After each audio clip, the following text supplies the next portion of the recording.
শ্রীকৃষ্ণ গোবিন্দ হরে মুরারি, হে নাথ নারায়ণ বাসুদেবা। সুপ্রভাত বন্ধুরা, সবাই কি করছো? আজকে জন্মাষ্টমী, গোপাল ঠাকুরের আজকে জন্মদিন। তো সবারই বাড়িতে হয়তো আজকে পুজো হচ্ছে, সবারই তোড়জোড় লেগে গেছে সকাল থেকেই। নানা রকম নাড়ু, তালের ফুরুরি এইসব করতেই সবাই ব্যস্ত।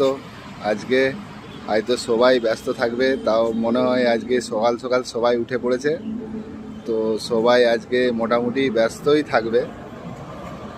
তো সবাই কি করছো আর কার কেমন প্রস্তুতি চলছে গোপাল ঠাকুরের জন্মদিনের, তো সবাই কমেন্ট করে জানাও। কার কার বাড়িতে পুজো হচ্ছে, কি হচ্ছে না হচ্ছে, সব কমেন্ট করে জানাও। সবাই ভালো থাকো।